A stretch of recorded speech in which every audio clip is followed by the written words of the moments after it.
যে নির্বাচন হচ্ছে মানুষের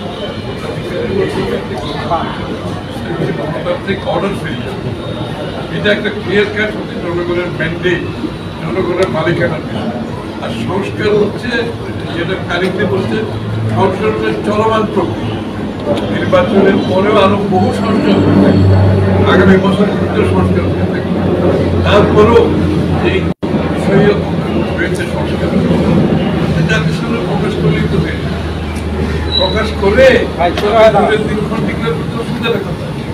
জাতির সামনে ডিক্লেয়ার করেন যে সবাই বিষয় মতো বলেছে যে ঐক্যমতের পরিপ্রেক্ষিতে সংস্কার। কোথায় ঐক্যমত থেকে আমাদের বলেন না, আমরা তো সবাই জমা দিয়েছি, খালি বিএনপি প্রত্যেকটা রাজনৈতিক দল তাদের সংস্কার প্রস্তাব জমা দিয়েছে।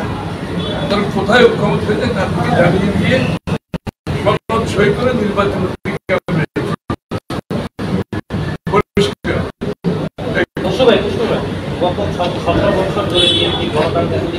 আন্দোলন করে গতকাল একটি রাজনৈতিক দলের নেতা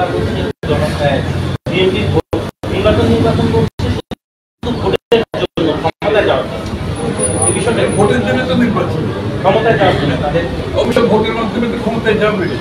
এটা কি যারা গণতন্ত্র বিশ্বাস করে তারা তো এটাই মনে করবে, তাই না?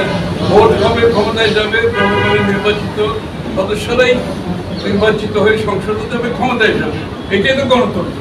এটা বুঝতে অসুবিধা হওয়ার কোনো কারণ নেই।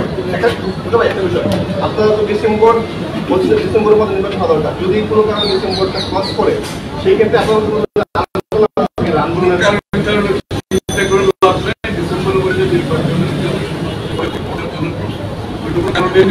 গণতন্ত্রের পক্ষে বিপক্ষে শক্তির এখন কারা গণতন্ত্র চায় আর গণতন্ত্র চায়, কারা বাংলাদেশে গণতান্ত্রিক অর্ডার চায়, কারা চায়। এই বিষয়গুলো জনগণকে সিদ্ধান্ত নিতে দিয়ে জনগণ তো বোঝা না বাংলাদেশে।